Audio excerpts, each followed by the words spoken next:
त्यसले गर्दा राजतन्त्रले नि केही पनि गरेका थिएन, राजाहरूले यो देशमा केही पनि गरेका थिएनन्, राम्रो कामै गरेका थिएनन्।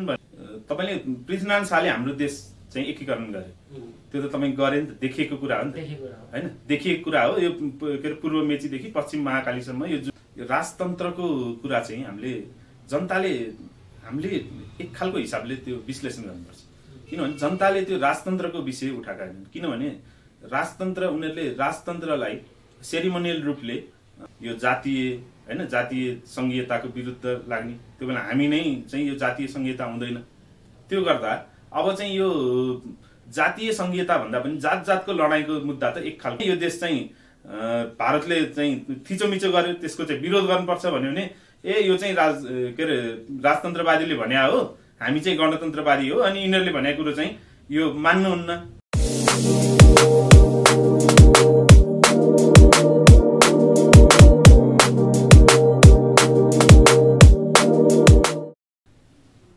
यहाँलाई हलमार्क टिममा स्वागत छ। धन्यवाद यहाँलाई पनि। हामीसँग हुनुहुन्छ नेपाल कम्युनिस्ट पार्टी एमाले समर्थित अनिराज का केन्द्रीय सदस्य हुनुहुन्छ र उहाँ 2070 सालदेखि भन्नुभयो हैन, 70 सालदेखि अब पार्टी राजनीतिमा पनि सक्रिय हुनुहुन्छ र उहाँ 67 सालदेखि विद्यार्थी राजनीतिमा आबद्ध छु। हजुर 70 सालदेखि चाहिँ पार्टीको कार्ड होल्डर सदस्य छु। ए हजुर। अनि उहाँ फेरि एकजना शिक्षक पनि हुनुहुन्छ, कलेज पढाउनुहुन्छ र उहाँसँग हामी अहिलेको बसाइमा के कुरा गर्नेछौँ भने नेपालको अहिले अब राजनीतिक परिप्रेक्ष्य र अब अलिकति यो समसामयिक राजनीति पनि भयो र फेरि यो गणतन्त्रको बारेमा र अर्को कुरा फेरि अहिले भर्खरै उहाँको पार्टी पनि फुटेको छ, फुटेको पार्टी गठन भएको छ, त्यसको बारेमा पनि थोरै कुरा गर्छौँ। यहाँलाई हलमार्क टिभीमा पुनः स्वागत छ। धन्यवाद श्यामजी। हजुरलाई र हजुरको यो चाहिँ लोकप्रिय च्यानललाई हलमार्क टिभीलाई पनि मेरो तर्फबाट धेरै धेरै धन्यवाद। हजुर।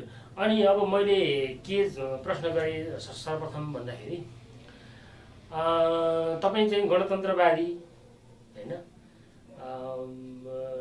एउटा पार्टीको अब तपाईँ चाहिँ अब विद्यार्थी राजनीतिमा एउटा नेतै भनौँ न, केन्द्रीय सदस्य भइसकेपछि अब आम अहिले मानिसहरू र फेरि तपाईँको चाहिँ अब मलाई पनि के लागेको भने यो तपाईँको चाहिँ 2046 सालदेखि चाहिँ अब नेपालमा गणतन्त्र आयो होइन, 62 पछि फेरि गणतन्त्र पनि आयो, तर खासै चाहिँ देशमा गणतन्त्रले केही उपलब्धि दिएन, झन् चाहिँ 800 जना सांसद पाल्ने चाहिँ काम भयो भन्ने चाहिँ कुरो आयो र अहिले चाहिँ राजावादीहरू उभिरहेका छन् र चाहिँ अब राज संस्था चाहिन्छ पनि भन्दैछन्, हिन्दू राष्ट्र पनि कायम हुनुपर्छ पनि भन्दैछन्। यस बारेमा तपाईँले कसरी यो प्रश्नलाई डिफेन्ड गर्नुहुन्छ?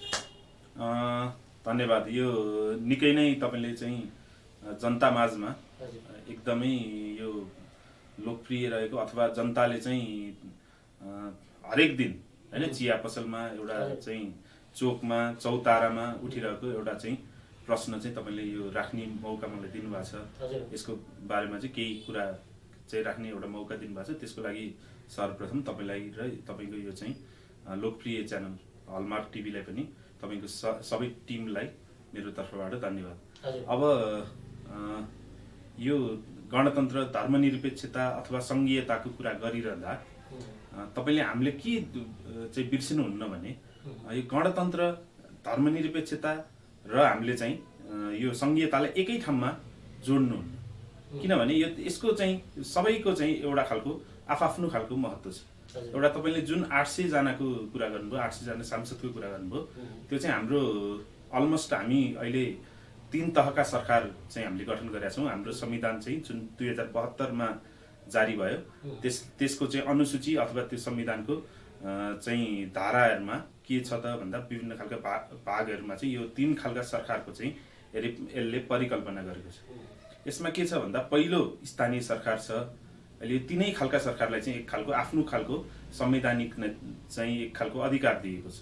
एउटा स्थानीय सरकार, अर्को प्रादेशिक सरकार, अर्को चाहिँ केन्द्रीय सरकार छ। त्यसले गर्दा यो संघीयता चाहिँ हिजो एक खालको मुभमेन्टमा हैन, हिजो चाहिँ विभिन्न खालको जनजातिहरूको मुभमेन्ट, पहिचान समर्थित मुभमेन्ट, त्यसैगरी 62-63 को जनआन्दोलन, त्योभन्दा अगाडि पनि विभिन्न खालका, जस्तो 2051 सालमा पनि नेकपा एमालेको अध्यक्ष चाहिँ मनमोहन अधिकारी नेपालको प्रधानमन्त्री भइरहँदा उहाँले यो जनजातिहरूको समस्या समाधानको लागि एउटा चाहिँ आयोग बनाएर कार्यदल बनाएर चाहिँ त्यसलाई एक खालको हल गर्नको लागि चाहिँ अध्ययन गराउने कामहरू चाहिँ गर्नुभएको थियो। त्यसले गर्दा यो देशमा चाहिँ संघीयता आवश्यकता छ कि छैन भन्ने कुरा यो दोस्रो चाहिँ प्रश्न हो है। धर्मनिरपेक्षताको प्रश्न पनि दोस्रो खालको प्रश्न हो।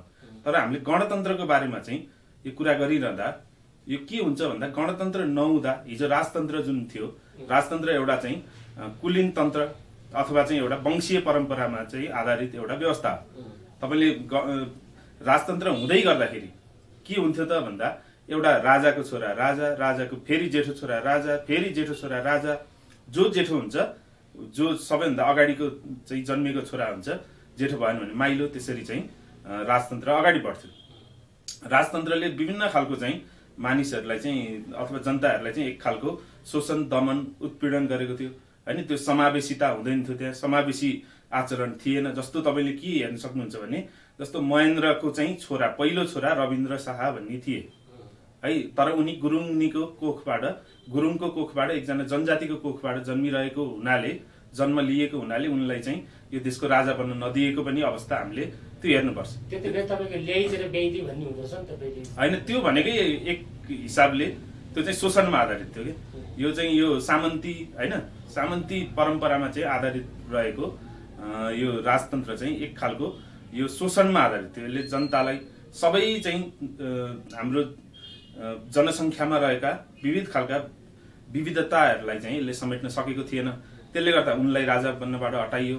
त्यहाँ चाहिँ महिलाहरू राजा हुन पाउँदैन थिए हैन। महिलाहरू चाहिँ जहिले पनि चाहिँ रानी मात्र हुने, उनीहरू सेकेन्ड दर्जाकै चाहिँ नागरिकको हिसाबले राखिएको थियो। किनभने अब केटाहरू मात्र राजा हुन पाउने, केटीहरू राजै बन्न नपाउने, त्यस्तो खालको अवस्था थियो। अथवा शाहहरू मात्र राजा हुन पाउने, ठकुरीहरू मात्र राजा हुन पाउने, अथवा हिन्दूहरू मात्र राजा हुन पाउने भन्ने चाहिँ यो व्यवस्था तपाईले जति नै धेरै चाहिँ हामीले यसको बारेमा डिबेट गरे पनि हैन, गणतन्त्रको जति नै विरोध गरे पनि यो चाहिँ सामन्ती व्यवस्था चाहिँ हामीले यसलाई स्वीकार्नु हुँदैन। यो सामन्ती व्यवस्था चाहिँ ठिक हैन। त्यसले गर्दा चाहिँ जनताले एउटा ठुलो आवाज चाहिँ उठाए, यो राजतन्त्र अब हामीलाई काम छैन। त्यसपछि के भयो भन्दा राजतन्त्र हटाएर पहिलो संविधान सभाले यो देशको चाहिँ सबैभन्दा सर्वोच्च पदमा कसलाई पुर्याइदियो? मधेसीको एकजना मधेसीको छोरा डाक्टर रामवरण यादवलाई पुर्याइदियो। उपराष्ट्रपतिमा परमानन्द झालाई पुर्याइदियो हैन। हिजो त तपाईले मधेसीहरू त राष्ट्रपति बन्ने भन्ने, नेपालको सबैभन्दा ठुलो मान्छे बन्ने भन्ने त परिकल्पना थिएन होला हैन। महिलाहरू त बन्ने परिकल्पना थिएन होला हैन। अहिले चाहिँ विद्यादेवी भण्डारी हुनुभएको छ। महिलाहरू त अहिले देशको सबैभन्दा माथिल्लो पदमा पुगेका छन् त।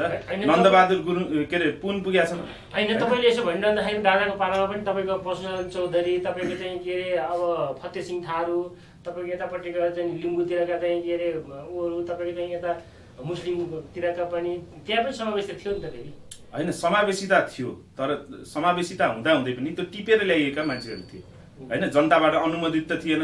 राष्ट्रिय पञ्चायत भनेर गरिन्थ्यो हैन। राष्ट्रिय पञ्चायतमा त को मान्छे आउँथे भन्दा त्यही चाहिँ एक खालको जनताको, सबै जनताको पार्टिसिपेसन त्यहाँ सहभागिता थिएन। पछाडि चाहिँ यो सुधारिएको प्रजातन्त्र भनेर चाहिँ एक खालको व्यवस्था गरियो हैन। त्योभन्दा अगाडि त के थियो, त्यस्तो खालको चाहिँ अवस्था थियो। त्यो हुँदा पनि देशको प्रमुख पदमा कहिले पनि देश भने के हो त भनेर हेर्दा चाहिँ हाम्रो राजा हेरिन्थ्यो। राजा हेर्दा चाहिँ हाम्रो चाहिँ विविधता त त्यहाँ झल्किँदैन्थ्यो हैन। मधेसी पनि हाम्रो देशको आधा हिस्सा मधेसमा छ, त्यो त झल्किँदैन्थ्यो। हाम्रो हिमाल छ, बक्खु लगाएर हिँड्ने पनि नेपाली हो त। तपाईले चाहिँ दौरा सुरुवाल लगाएर हिँड्ने खस आर्य मात्र नेपाली हो र? होइन नि त। तपाईले मधेसी हाम्रो नेपाली हो, थारू नेपाली हो हैन, मगर नेपाली हो, गुरुङ नेपाली हो हैन। यो देशमा 125 वटा जात जाति चाहिँ हाम्रो चाहिँ 68 सालको जनगणनाले चाहिँ त्यो तथ्याङ्क दिएको छ। 123 वटा भाषाभाषी दिएको छ, लगभग 10 वटा जति धर्महरू दिएको छ। त्यसले गर्दा हामीले सबैको चाहिँ सबैलाई भेटिने हैन, सबैको पहिचान चाहिँ देखिनको लागि, सबैको अपनत्व चाहिँ यो राज्यमा खडा गर्नको लागि गणतन्त्र चाहिँ त्यसको लागि नभइकन नहुने खालको व्यवस्था हो। त्यसले गर्दा गणतन्त्रको विकल्प होला जस्तो मलाई लाग्छ। तपाईले चाहिँ गणतन्त्र भनिँदाखेरि गणतन्त्र चाहिँ एकातिर खाली गणतन्त्र मात्रै भनियो, गणतन्त्रको मन्त्र चाहिँ कताको भन्ने मान्छेले कुरा गर्छन् हैन। र यसले चाहिँ धेरै विकृति ल्यायो, धेरै विसङ्गति ल्यायो हैन। तपाईको देशै नरहने अवस्था पनि अब आउँदैछ हैन। गणतन्त्र ठिक छ, अब त्यो कहीँ चाहिँ फाप पनि सिद्ध भएको छ, कहीँ अफाप सिद्ध पनि भएको छ कुनै देशमा हैन।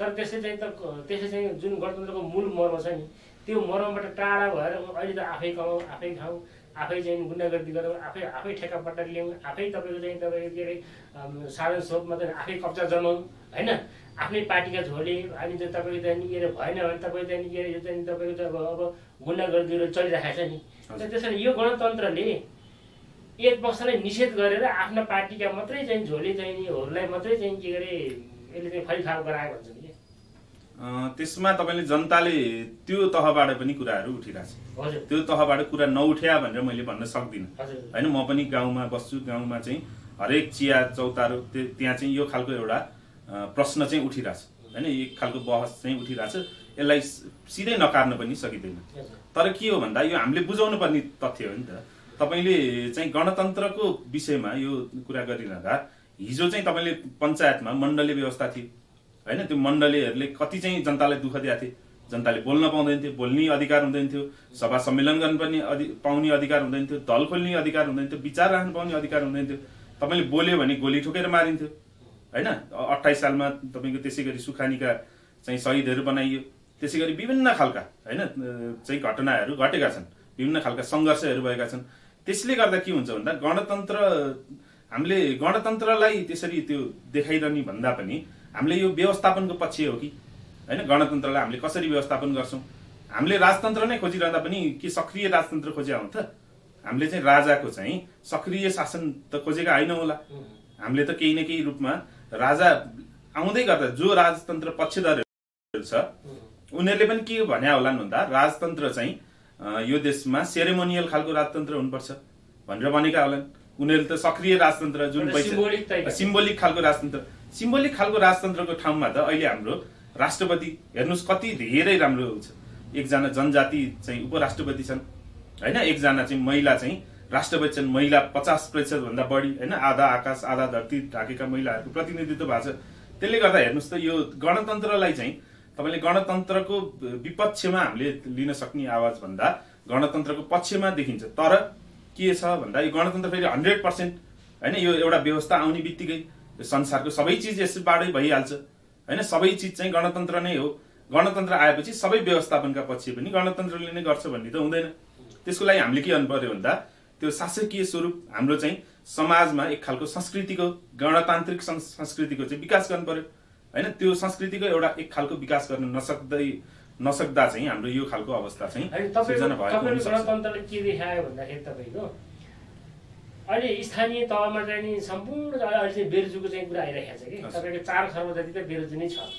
त्यो भनेको भ्रष्टाचार एक प्रकारको किन भन्दा त्यो पैसा उठ्दैन नेपाल जस्तो राष्ट्रमा त्यो पैसा उठ्न अब लगभग त्यो नउठ्ने रकम नै हो भनिन्छ होइन त्यो बेरोजगारी छ अब यहाँ चाहिँ कुरा के देखियो भन्दाखेरि तपाईँको चलिआएको चाहिँ धार्मिक तपाईँको चाहिँ मूल्य मान्यता सनातन मूल्य मान्यता तपाईँको चाहिँ के अरे राष्ट्रलाई टुक्राउने कुरा र टुक्राए चाहिँ आज 7% छ भोलि 14 होला भोलि 17 होला हुँदै जाला होइन अफ्रिका महादेशमा जस्तै हो त्यस्तै चाहिँ भयो भने त देशमा चाहिँ नरहने अवस्था हुनसक्छ होइन विभिन्न चाहिँ तपाईँको चाहिँ जात जाति उठेर विभिन्न चाहिँ उठाइदिएर होइन यहाँ चाहिँ विदेशीको चलखेल धेरै हुन्छ त्यसमा चाहिँ तपाईँको गणतन्त्रले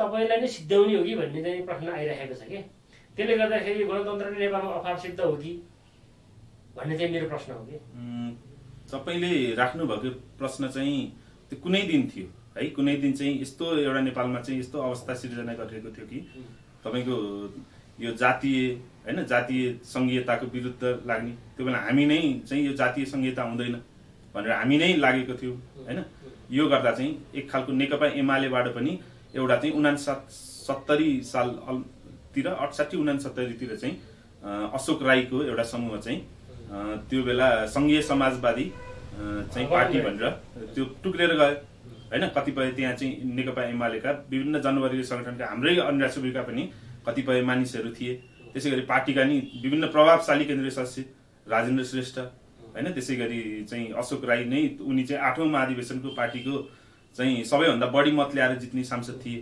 त्यसले गर्दा एक खालको त्यो बेला समाजमा चाहिँ त्यो खालको एउटा बहस सिर्जना भयो होइन यो चाहिँ संघीयता जातिसँग जोडिएको पहिचान अथवा जातीय पहिचान सहितको संघीयता बनाउने कि अथवा साझा पहिचानको संघीयता बनाउने त्यो बेला ठुलो एउटा चाहिँ तपाईँले सम्झिनुहोस् आजभन्दा 6-8 वर्ष अगाडिको कुरा हो होइन। त्यो बेला यो देशै त्यो एउटा खालको दुई खालको कित्ता काटमा अगाडि बढाएको थियो हो। तपाईँले भन्नुभएको प्रश्न त्यो ठाउँमा चाहिँ गएर जुटिन्छ होइन। आज त के छ, संघीयता चाहिँ यो साझा पहिचानमा आधारित छ।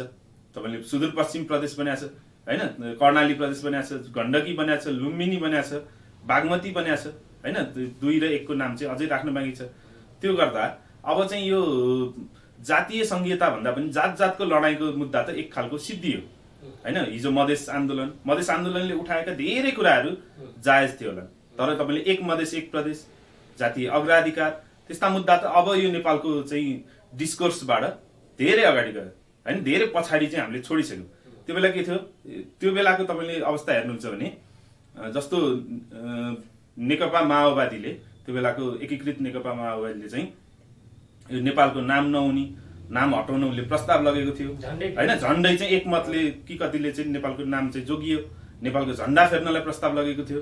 हाम्रै पार्टीका पनि 16 प्रदेशको एउटा खालको खाका अगाडि आएको थियो होइन। यो जातीय चाहिँ नाममा जातीय प्रदेशका कुराहरू, त्यसमा हाम्रा चाहिँ झलनाथ खनाल, माधव नेपाल लगायतका नेताहरू चाहिँ त्यसमा बिस्तारै अगाडि जानुभएको थियो। हाम्रो पार्टी पनि कस्तो भएको थियो भने चाहिँ आफ्नो एजेन्डा नराख्ने अनि कहिले यता गर्ने कहिले उता गर्ने, यो बीचको चाहिँ मध्यमार्गी जस्तो पार्टी चाहिँ भएको थियो। अर्काको कुरा सुनेर यो चाहिँ धारणा बनाउने। तर के भयो,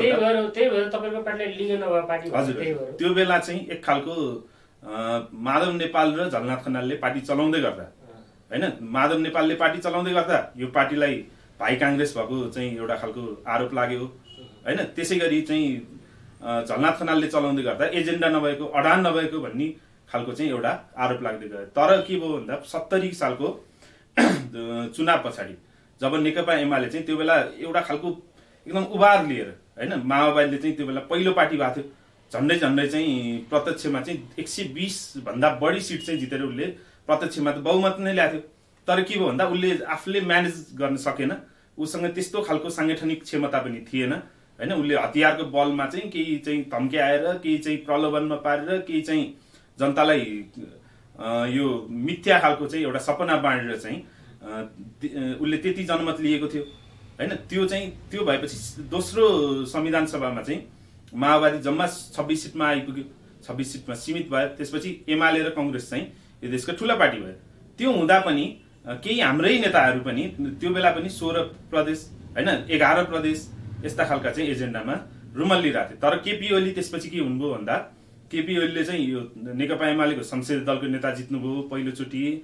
त्यसपछि पार्टीको चाहिँ 9औं महाधिवेशन 71 सालमा भएको 9औं महाधिवेशनबाट चाहिँ जब केपी ओली चाहिँ यो नेकपा एमालेको अध्यक्षको रूपमा आउनुभयो, उहाँले देखाउनु भयो क्या त्यसपछि होइन। यो नेकपा एमाले चाहिँ लिङ्ग नभएको पार्टी होइन, यो स्पष्ट लिङ्ग भएको पार्टी हो, यसको विचार स्पष्ट छ, यसले लिने विचार यो हो भनेर उहाँले देखाइदिनु। त्यसपछि के भयो, उहाँले चाहिँ उहाँकै इनिसिएसनमा त्यो बेला यस्तो तपाईँले रमाइलो एउटा कुरा गरौँ, त्यो बेला सुशील कोइराला प्रधानमन्त्री हुनुहुन्थ्यो होइन। संविधान जारी गर्ने बेला सुशील कोइराला प्रधानमन्त्री हुनुहुन्थ्यो। तर मधेसमा आन्दोलन भइरहेको थियो, एक मधेस एक प्रदेशको लागि, अरू आन्दोलन पनि भइरहेको थियो। तर त्यहाँ पुतला कसको जल्थ्यो भन्दा केपी ओलीको जल्थ्यो, किनभने केपी ओलीले सुस्पष्ट एउटा एजेन्डा के दिनुभएको थियो भन्दा यो देशमा जातीय राज्य हुँदैन, जातीय राज्य हामी चाहिँ स्वीकार्न सक्दैनौँ, जातीय राज्यले यो देश चाहिँ विखण्डन हुन्छ, त्यो भनेर उहाँले एउटा एजेन्डामा चाहिँ देशलाई अगाडि बढाउनु भयो। त्यो बेला के भनिन्थ्यो भन्दा केपी ओलीको राजनीति अब सिद्धियो, केपी ओली सिद्धे, केपी ओलीले चाहिँ चलाउन नहुने ठाउँमा चलाए, अब यो केपी ओली चाहिँ अब केपी ओलीको राजनीति रहँदैन अगाडि भनेर भनेको थियो। तर त्यसबाट उहाँले देशलाई बचाउँदै ल्याउनु भयो। नत्र तपाईँले भन्नुभएको जस्तै हाम्रो अवस्था चाहिँ नाइजेरियाको जस्तै अवस्था हुन सक्थ्यो, जहाँ चाहिँ प्रदेशहरू टुक्रै एउटा जातिलाई दियो, अर्को जातिले खोज्ने, अर्को जातिलाई दियो, अर्को जातिले खोज्ने। यहाँ पनि नेवाले एक खालको मागेको थियो, नेवा चाहिँ हाम्रोतिर काठ प्रदेश भनेर एक खालको मागेको थियो, त्योभन्दा माथि तामसालिङ भनेर मागेको थियो। झापा मोरङ सुनसरी मधेसले पनि दाबी गर्थ्यो, कोचिलाले पनि दाबी गर्थ्यो, उतापट्टि लिम्बुवानले पनि दाबी गर्थ्यो। अब त्यस्तो खालको अवस्था थियो। त्यो देश चाहिँ नरहने अवस्थाबाट केपी ओली चाहिँ एउटा भिजनरी लिडर भएर उहाँले चाहिँ अथवा नेकपा एमाले एक खालको इनिसिएसन लिएर नेकपा एमालेकै अगुवाईमा चाहिँ यो देश चाहिँ जोगिएको छ भनेर हामीले सबै चाहिँ एउटा तथ्य र प्रमाणहरूकै आधारले चाहिँ यसरी हामीले विश्लेषण गरेर यो खालको चाहिँ एउटा कन्क्लुजनमा हामी जान सक्छौँ भन्ने मलाई लाग्छ। भर्खरै तपाईँको पार्टी फुटेको छ होइन? हजुर। अब एउटा चाहिँ नेकपा समाजवादी बनाएको छ के अरे होइन, अनि अर्को चाहिँ तपाईँ नेकपा एमाले नै हुनुहुन्छ होइन। अब खास चाहिँ अहिले नेपालको राजनीतिमा के देखिन्छ भने तपाईँको सिद्धान्तले चाहिँ फुट्नुभन्दा पनि अब आफ्ना मान्छेलाई पद दिएन, आफ्नो मान्छेलाई चाहिँ नियुक्ति गरेन होइन, यो मालदार ठाउँहरूमा चाहिँ नियुक्ति गरेन होइन भनेर नै लडाइँ चाहिँ भएको चाहिँ देखिन्छ होइन। केपी ओलीको सरकारमा चाहिँ अब माधव नेपालको चाहिँ तपाईँको चाहिँ खेमाका मान्छेहरूलाई ठाउँ ठाउँमा नियुक्ति गरेन भनेर नै फुटेको देखिन्छ देखिनलाई चाहिँ होइन। तर अब कस्तो छ भन्दाखेरि तपाईँको अब हुन त राजनीतिमा कुनै ठेगान हुँदैन, फेरि जुट्न पनि सक्छन् होइन, फेरि फुट्न पनि सक्छन् होइन, त्यसको त कुनै भएन। तर एउटा कुरा चाहिँ के भन्न सकिन्छ भने तपाईँहरूको चाहिँ पार्टीहरूमा तपाईँ पार्टी मात्रै नभनौँ होइन, यो जुन चाहिँ तपाईँको 62-63 सालदेखि आएका गणतन्त्रवादी नेताहरूमा कोही भारत प्रस्थ छन्, कोही चीन प्रस्थ छन्, कोही चाहिँ तपाईँको युरोपियन युनियनका पैसा खाएका छन् होइन, कोही तपाईँ चाहिँ के अरे रकै मान्छे चाहिँ भेट्न आउँछन् होइन, त्यसमा कुनै चाहिँ अत्तोपत्तो फिजन्त्र थाहा हुँदैन होइन। यस परिप्रेक्ष्यमा अब गणतन्त्रले यो देश फेरि खाँदैन, यो गणतन्त्रले यो देश चाहिँ नि डुबाउने भयो भनेर राष्ट्रस्थावादीहरू अब चाहिँ देशमा राजा फेरि चाहिन्छ भनेर अहिले चाहिँ दिनदिनै क्रेज बढेको छ। यो तपाईँ पनि देख्नुहुन्छ, म पनि देख्छु, अरूले पनि देखेर होला होइन। मैले हुन तपाईँ राष्ट्रस्थाको बारेमा चाहिँ त्यो पक्षले बोलेको चाहिँ होइन। अनि यस सन्दर्भमा तपाईँको पार्टीको चाहिँ खास चाहिँ के अरे खास तपाईँ पार्टीको चाहिँ अबको रणनीति के छ, अबको रणनीति अबको योजना के छ, अब आउने चुनावदेखि लिएर अबको रणनीति खास के हो? धन्यवाद तपाईँलाई। मैले अब ठ्याक्कै पार्टीकै धारणा भन्दा त त्यो पार्टीको नेताहरूले केन्द्रीय कमिटीबाट धारणा बनाउनु होला। मैले एउटा व्यक्तिगत रूपमा चाहिँ धारणा दिँदा म एउटा पार्टीको सदस्यको रूपले अब एउटा कम्युनिस्ट विचार बोकेको चाहिँ लामो समयदेखि कम्युनिस्ट विचार बोकेर त्यसैको चाहिँ एडभोकेसी गर्दै आएको छु। त्यसले गर्दा म के देख्छु भन्दा तपाईँको राजतन्त्रको कुरा चाहिँ हामीले एक खालको हिसाबले त्यो विश्लेषण गर्नुपर्छ। किनभने जनताले त्यो राजतन्त्रको विषय उठाएका छैनन्। किनभने राजतन्त्र उनीहरूले राजतन्त्रलाई सेरिमोनियल रूपले त्यो राजा चाहिँ यस्तो हुन्छ, राजा आएपछि यो हुन्छ भन्ने होइन। उनीहरू के छ भन्दा यो देशमा चाहिँ अलिकति मिसम्यानेजमेन्ट भयो होइन, यो देश चाहिँ राम्रोसँग चल्न सकेन, यो देशमा चाहिँ अलिकति व्यक्तिवादिता, अलिकति परिवारवाद, अलिकति चाहिँ नातावाद, कृपावाद जस्ता कुराहरू भयो कि, अथवा यो प्रशासनिक खर्च धेरैवटा हामीले प्रदेश बनायौँ होइन, यसले प्रशासनिक खर्च तान्दैन कि भन्ने जस्ता कुराहरू चाहिँ जनतालाई आफ्नो घाँस बाँस कपासको चाहिँ एक खालको उनीहरूलाई सुरक्षाको ग्यारेन्टीको कुराहरू हो। त्यो भएर उनीहरू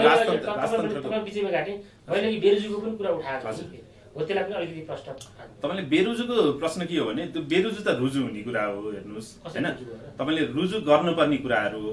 बेरुजु भने के हुन्छ भन्दा बेरुजुलाई सिधै भ्रष्टाचार भनिहाल्नु पनि मिल्दैन। कतिपय ठाउँमा त्यसलाई फेरि चाहिँ हामीले रिचेक गर्दा चाहिँ, जस्तो तपाईँले बेरुजु भने के हो भन्दा बिल भरपाई तपाईँले देखाउन सक्नु भएन भने त्यसलाई चाहिँ बेरुजु भन्छ। बेरुजु तपाईँको बिस्तारै चाहिँ त्यो फर्चुट हुँदै जाने कुरा हो। यदि तपाईँको फर्चुट गर्न सकेन भने तपाईँको बेरुजु देखिन्छ होइन। तपाईँको फर्चुट गर्दै गयो भने त त्यो बेरुजु आफसे आफ त्यो चाहिँ घट्दै जान्छ होइन। त्यसले गर्दा बेरुजुलाई सिधै चाहिँ रूपमा त्यसलाई भ्रष्टाचार भनेर भन्न मिल्दैन है। त्यो बेरुजु र भ्रष्टाचारमा फरक कुरा हो है। त्यो आर्थिक अपचलनको कुरामा त्यसलाई लिनु मिल्दैन। तर यदि बेरुजु चाहिँ फर्चुट गर्न सकेन भने चाहिँ त्यसपछि त्यो कतिको होला त, त्यो अहिले नै त्यसमा टिप्पणी गरिहाल्नु भन्दा पनि त्यो कस्तो खालको अवस्था छ। अब कतै कतै चाहिँ देखिन्छ 20-30% पनि बेरुजु चाहिँ भएको देखिन्छ, कहीँ 2-4% होइन। जस्तो हाम्रै ललितपुरको नगरपालिकाहरूको कुरा गाउँपालिकाहरूको कुरा गर्नुहुन्छ भने यहाँ 6वटा गाउँपालिका नगरपालिका भएकोमा तपाईँले ठ्याक्कै छुट्टिन्छ कि यो। अब मैले चाहिँ कङ्ग्रेसहरूलाई मैले एक खालको आरोप लगाउनु त खोजेको होइन, तर तपाईँले काङ्ग्रेसले चलाइरहेको, काङ्ग्रेस चाहिँ प्रमुख भइरहेको ललितपुर महानगरपालिका, गोदावरी नगरपालिका, त्यसै गरी बागमती गाउँपालिकाको चाहिँ तपाईँले त्यो बेरुजुको स्थिति हेर्नुहुन्छ भने त्यो एकदम माथि छ। त्यसै गरी हामीभन्दा फरक मत राख्ने नै हुँदै पनि तपाईँले कोन्जेसम गाउँपालिका जुन माओवादीका चाहिँ प्रमुख छन् त्यहाँ है, कम्युनिस्ट पार्टीकै नेता छन्। त्यसै गरी महाङ्काल गाउँपालिका जहाँ नेकपा एमाले चाहिँ त्यसको नेतृत्व गरिरहेको छ। त्यसै गरी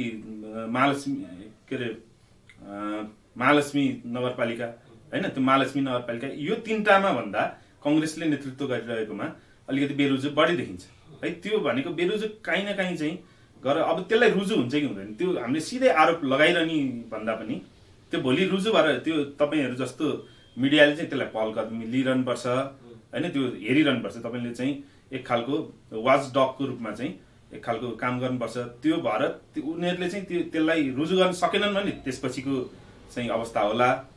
अब बेरुजु नै भएको हिसाबले चाहिँ फलानुहरूले भ्रष्टाचार गर्यो भन्ने चाहिँ अलिकति समयमा त्यसलाई फर्चुट गर्नुपर्ने त उनीहरूको दायित्व हो, तर त्यसलाई भ्रष्टाचारको रूपमा लिनु मिल्दैन। अर्को कुरा तपाईँले भन्नुभएको चाहिँ यो सङ्घीयताको बारेमा जनताले एक खालको प्रशासनिक खर्च बढी भयो भनेर भनिरहेकै छन् होइन। त्यसले गर्दा हामीले मैले अघि नै तपाईँलाई यहाँ चाहिँ 20% चाहिँ 20% तपाईँको विकास खर्चमा 80% चाहिँ यो चाहिँ नि यो सेतो हात्ती पाल्ने कुरा मात्रै रह्यो यहाँ त। यो चाहिँ तपाईँको चाहिँ के अरे यो 3 तहको सरकारमा त्यो जनप्रतिनिधि खुवाउँदै चाहिँ सकिने भयो भन्दा कि होइन। जनप्रतिनिधिलाई तपाईँले मेरो चाहिँ यसमा फरक मत छ, किनभने जनप्रतिनिधिलाई तपाईँले भ्रष्टाचार रोक्ने कि हामीले होइन, अथवा तपाईँले चाहिँ तलब रोक्ने होइन। फेरि आजकल त तपाईँले फेरि तलबी चाहिँ तपाईँको पहिला त्यस्तो हुन्थेन होइन। जस्तै पञ्चायत कालमा पनि अब तपाईँ चाहिँ प्रधान पञ्च वडा अध्यक्ष सदस्य त्यो तलब त हुन्थेन दिनुपर्छ होइन। कतिपय अब हामीले के देखिया छ भने पञ्चायत कालका प्रधान पञ्चहरू अलिक हुने खाने हुन्थे, तर उनीहरू आफ्नो चाहिँ नि बरु बेचबिखन गरेर ऋण लाएर बरु चाहिँ बेचबिखन आफ्नो भाग सम्पत्ति बेचबिखन गरेर पनि राजनीति गरेको थाहा हुन्थ्यो। तर अहिलेका मान्छेहरू त के छ भन्दाखेरि राजनीति भन्ने एउटा धन्दा हो, कमाउन चाहिँ नि यहाँ चाहिँ सकिन्छ। सबभन्दा चाहिँ सजिलो पेसा चाहिँ राजनीति, लगानी गर्नु पनि नपर्ने, तपाईँको बोलिदियो राजनीति भइहाल्ने, बोलेपछि नेता भइहाल्ने भन्ने कुरो चाहिँ अहिले त्यो नै प्रमाणित हुँदै गयो कि होइन। एक खालको त्यो छ, जनताले त्यो भनिरहेछन्, त्यो त्यसमा त्यो अब जनताले भनेको कुरामा हामीले होइन भन्ने पनि कुरा हुँदैन होइन। जनताले भने कन्सर्नहरूलाई चाहिँ हामीले एड्रेस गर्नुपर्छ कुनै न कुनै हिसाबले। तर एउटा कुरा चाहिँ के हो भने तपाईँले सार्वभौम सत्ता हामीले चाहिँ संविधानमा के भनेका छौँ भन्दा हामी सार्वभौम सत्ता सम्पन्न नेपाली जनता भनेर लेखेका छौँ। अब तपाईँले सार्वभौम सत्ता चाहिँ जसमा सार्वभौम सत्ता छ होइन, मानौँ मसँग पैसा छैन होइन, मसँग पैसा छैन, म चाहिँ अलिकति तल्लो वर्गको परिवारबाट आउँला, तर मैले भोलि राजनीति नगर्ने त होइन। भोलि मैले जनताको सेवा त गर्न पाउनु पर्यो, तर मैले जनताको सेवा गरिरहँदा फेरि कतिपय हिसाबले यसमा गाली पनि खाइन्छ यो कुरा गर्दै गर्दा होइन। जनताको सेवा गर्दै गर्दा तपाईँले भ्रष्टाचार किन मौलाउँछ? भ्रष्टाचारको सोर्स के हो भन्दा तपाईँले पैसा नभएर तपाईँ चाहिँ पब्लिक उसमा बस्नुभयो भने, पोस्टमा बस्नुभयो भने तपाईँले राम्रोसँग तलब छैन, तपाईँको चाहिँ बालबच्चा पाल्नु परेको छ, अरू कुरा भयो भने अहिले त फुल टाइम दिएको छ नि। फेरि हिजोको जस्तो सिफारिस गर्ने मात्र चाहिँ अधिकार चाहिँ प्रधान पञ्चायतहरूलाई छैन। आज त तलसम्म बजेट गएको छ, करोडौँ बजेट चाहिँ ओडामा जान्छ होइन। त्यो सबै एक्जिक्युट गर्ने काम कसको हुन्छ? त्यो ओडा अध्यक्ष, त्यहाँको मेयर होइन, गाउँपालिका प्रमुख लगायतको हुन्छ। अब तपाईँले उनीहरूले बिहानदेखि बेलुकासम्म काम गरेका छन्, त्यस्तै पऱ्यो भने 24 घण्टा काम गर्नुपर्ने हुन्छ। यदि उनीहरूलाई तलबमा राखिएन भने त्यसपछि के हुन्छ? त्यसको इफेक्ट के हुन्छ? भ्रष्टाचार हुन्छ होइन। तर मैले के चाहिँ अवस्था छ भने फेरि त्यो हुँदै पनि तलब दिँदै पनि भ्रष्टाचार नभएको अवस्था चाहिँ छैन। भ्रष्टाचार चाहिँ देखिन्छ होइन, विभिन्न हामीले समाचारमा सुन्दै आएको छौँ भ्रष्टाचार चाहिँ हुँदै आएको छ। तर त्यसको लागि के गर्नु पर्यो भन्दा बरु हामीले जनप्रतिनिधिलाई तलब दिने, बरु बढाएर दिने है, बढाएर तलब दिने। तर के गर्नु पर्यो? यस्तो खालको एउटा मेकानिजम डेभलप गर्नु पर्यो जसले भ्रष्टाचार चाहिँ रोकोस्, उनीहरूको बालबच्चा पालियोस्, उनीहरूले राम्रो खाना लाउन पाउन्। तर त्यो चाहिँ विकास बजेट भनेर हामीले जति पठाउँछौँ नि त्यसबाट चाहिँ भ्रष्टाचार नहोस्। त्यो जति पैसा पठाएको छ त्यति काम होस्। उनीहरूलाई 20, 30, 40 हजार रुपियाँ चाहिँ तलब दिँदैमा यो राज्य रित्तिने भन्ने हुँदैन। तर रित्तिन्छ कहाँ गएर भन्दा तपाईँले 5 करोड रुपियाँ हाल्नु भएको छ एउटा पिच गर्न, अनि तपाईँले चाहिँ डाउन डाउन डाउन डाउन एउटाले अर्कोलाई बेच्छ ठेक्का, अर्कोले बेच्छ, अर्कोलाई बेच्छ, तपाईँले पेटीलाई बेचिरहेको हुन्छ। तपाईँले 5 करोडको पठाएकोमा 50 लाखको काम हुँदैन। अनि अहिले हेर्नुहोस् तपाईँले बाटोहरू यसरी बिग्रिरहेछन्। त्यसले गर्दा त्यो इफेक्ट चाहिँ जनताले आँखाले देख्छ। त्यो सम्पूर्ण कुरा त जालझेल त जनताले बुझ्दैन। अब हेर्ने कुरो पनि भएन। हेर के राजस्व उठाएर गणतन्त्रले दिएको चाहिँ उपहार यस्तै। अब वर्षौँ चाहिँ पिच हुँदैन। जस्तै हाम्रो चावल खण्डको बाटो वर्षौँ पिच भएन नि, बस्ने माग आएर गए त्यति त ठिक छ। तर भन्न खोजेको कुरा के हो भने यसले गर्दाखेरि तपाईँको गणतन्त्र चाहिँ नि के अरे भन्दै गर्दाखेरि मान्छेहरू चाहिँ लगभग चाहिँ अहिले त 80% मान्छे नै यो देशको 80% मान्छे नै भित्री रूपमा बाहिरी रूपमा प्रत्यक्ष अप्रत्यक्ष रूपमा राज संस्था चाहिँ चाहिन्छ है यो मुलुकमा। यो यिनीहरू बर्बाद गराउने हो भन्न थाले कि होइन। त्यो तपाईँले हामी चाहिँ हाम्रो मेमोरी चाहिँ एकदम सर्ट हुन्छ होइन, छोटो समयमा हामी बिर्सिन्छौँ। हिजो चाहिँ राजतन्त्र भइरहँदा मेरो गाउँ चाहिँ रिङ रोडबाट अलमोस्ट 8 किलोमिटरको डिस्टेन्समा छ। मेरो गाउँ जाने बाटो चाहिँ हिजो हामी त्यो कालीमाटीमा चाहिँ त्यो लड्दै पड्दै जानुपर्ने अवस्था थियो। अहिले तपाईँले विभिन्न खालको पिच भएको छ। अहिले काठमाडौँमा तपाईँको पिच नभएको भन्ने ठाउँ अलमोस्ट तपाईँले भेट्नुहुन्न। केही चाहिँ त्यो बिग्रिया होलान् होइन, केही बन्न बाँकी होला, अथवा ठेकेदारको लापरवाहीले अथवा अरू कुनै कारणले होइन। यहाँ त के हुन्छ, सङ्घर्ष समितिहरू बन्छ, राज्यले विकास गर्छु भन्छ, केपिओलले के भने रेल बनाउँछु भने, अनि त्यसपछि सहयोग समिति बन्न पर्ने ठाउँमा सङ्घर्ष समिति। केपिओलको भर्खरै चाहिँ 2 मिनटको समाचार अनुसार त शेरबहादुर देउवाले के भने यो चाइनाबाट रेल आउने भनेको त सपना मात्रै, बिउमा आउँदैन भनिसकेको छ होइन। अब यो विकासको चाहिँ परिकल्पना नै गर्न नखोज्नेहरू होइन, विकासको परिकल्पना गर्न नखोज्ने, यथास्थितिवादमा रुमल लिने खालका मानिसहरू, अब त्यो उनीहरूलाई त सपना नै हुन्छ। हिजो केपिएलले के भने भन्दा चाहिँ हामी रेल ल्याउँछौँ भने होइन, रेलको त्यो विकास गर्छौँ भन्नुभयो। हिजो केपिएलले के भन्नुभयो, त्यो रेल त आयो नि त होइन, अहिले जनकपुरसम्म भए पनि रेल आछ। कतिपयले के भन्छ, ढाकिएर बसेका छन् भन्छन् होइन। तर के छ, त्यो बेला कोरोना थियो नि त होइन। कोरोनामा त हामीले खचाखच चाहिँ रेलमा चाहिँ मान्छे भरेर त ल्याउने लाने काम त गर्नु भएन। त्यसको केही टेक्निकल चाहिँ पार्टहरू हुन्छ होइन। हिजो हामीले अहिले रेलकै कुरा गर्नुहुन्छ भने अहिले माधव नेपाल चाहिँ सरकारमा जानलाई खुट्टा उचालेर बसेका छन्। तपाईँले उनले सबैभन्दा उनको रिस कहाँ रहेछ हेर्नुहोस् त, त्यो चाहिँ सामान्य झिना मसिना होइन, झिना मसिना उनको अगाडि झिना मसिना नै हो। त्यो गुरु भट्टराई भन्ने एकजना मान्छे जो चाहिँ रेलवे कम्पनीको चाहिँ महाप्रबन्धक थिए, तिनको सट्टामा चाहिँ तिनी एकजना मेकानिकल इन्जिनियर थिए जसले चाहिँ रेल कसरी ल्याउनुपर्छ, कहाँ लिक हुन्छ, कसरी हुन्छ, त्यो सारा चिज बुझ्थे। तिनको ठाउँमा ल्याएर अहिले कहाँ कसलाई राखे भन्दा म पनि कानुनको विद्यार्थी हो, तर कानुनको विद्यार्थीले चाहिँ त्यो रेलको टेक्निकल कुराहरू चाहिँ नबुझ्ला। अहिले उनले आफ्नो चाहिँ एकजना विश्वास पात्र चाहिँ होइन, हिजोको स्वकीय सचिवलाई अथवा त्यस्तो उनको चाहिँ आफन्तहरूलाई लगेर चाहिँ रेलवेको महाप्रबन्धक राख्ने होइन, उनको चाहिँ उसलाई पिएलाई लगेर प्रदेशका प्रमुखहरू बनाइदिने, उनका भान्जा भान्जीलाई चाहिँ स्वकीय सचिव राख्दै आएका छन् होइन, आर्थिक चाहिँ गरेर। त्यसै गरी उनका भाइहरूलाई लगेर विभिन्न खालका नियुक्तिहरू दिने। उनको आन्दोलन के रहेछ भन्दा यो शेरबहादुर देउवा अहिले कतिपयले महेश बस्नेतले अस्ति मापासी सरकार भनेर भन्दै थिए। यो मापासी सरकारको के रहेछ भने यो चाहिँ अब हामीले पाएनौँ, भाग पाएनौँ, अब यो नेकपा एमाले सारा लपेटेर लग्यो, सबै उ गर्यो।